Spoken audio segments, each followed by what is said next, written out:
Réaliser un film sans budget, les erreurs que je ne referai plus. Bonjour à tous, bienvenue dans cette troisième vidéo de la série En coulisses et la deuxième consacrée à la réalisation de films à petit budget.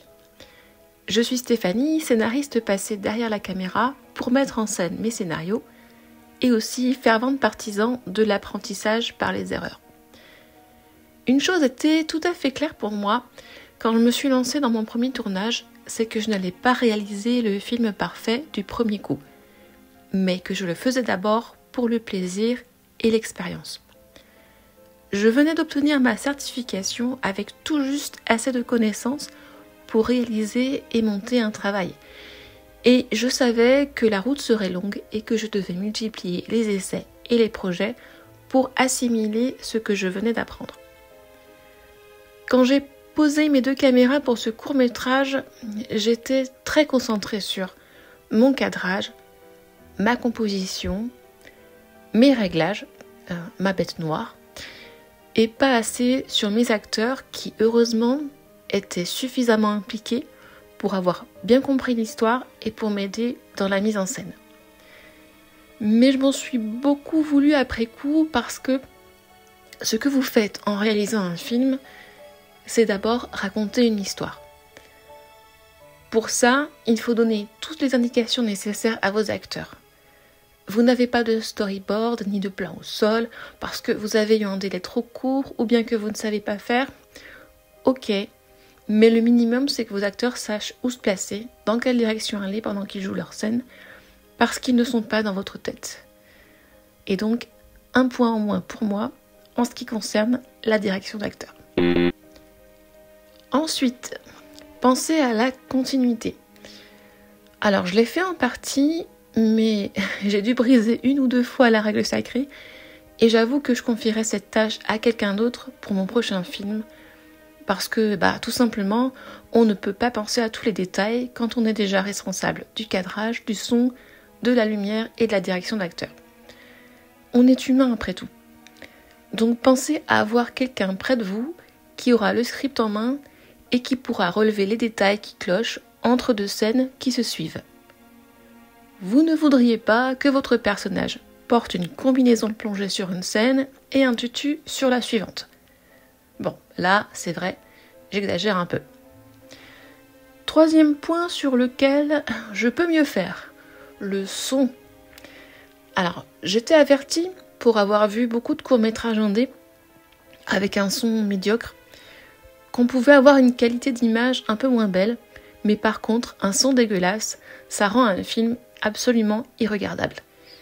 Et ce, même si vous avez un super scénario, de super acteurs. J'avais donc investi dans un bon micro, et franchement, j'en suis satisfaite.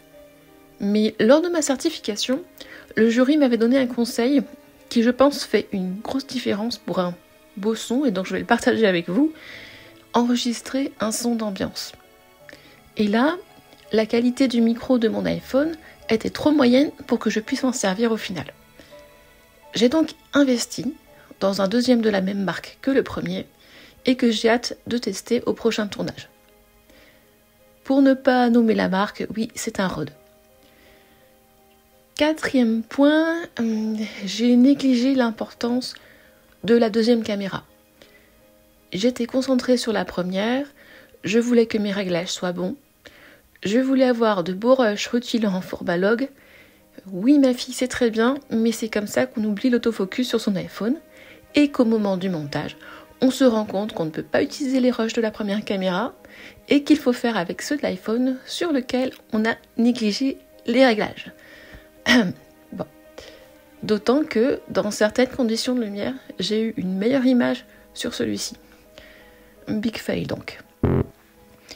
Dernier point sur lequel il va falloir que je m'améliore, le timing.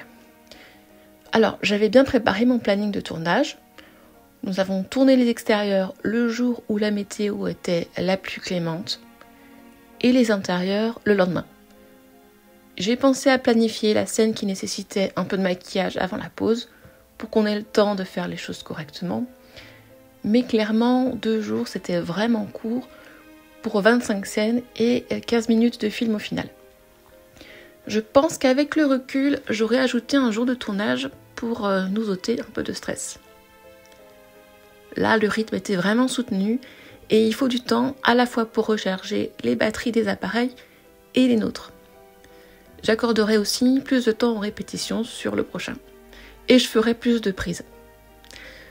Voilà, encore une fois, moi je vous donne en vrac les erreurs que j'ai faites lors de mon premier tournage, les points sur lesquels je sais que je dois faire attention la prochaine fois. Mais il y aura certainement un tome 2. Voilà, le but de ces vidéos, c'est de partager ma petite expérience. Peut-être que vous avez envie de vous lancer, mais que ça vous paraît une tâche insurmontable. Je vais essayer au fil des vidéos de vous montrer que si je l'ai fait, vous pouvez le faire aussi. S'il y a des sujets que vous voulez que j'aborde, comme les documents de tournage par exemple, j'en ai beaucoup parlé dans les 2 vidéos, n'hésitez pas à me laisser vos questions en commentaire. Merci encore une fois de m'avoir suivi, n'hésitez pas à vous abonner à la chaîne, activer la petite cloche, surtout n'arrêtez pas de créer et prenez soin de vous.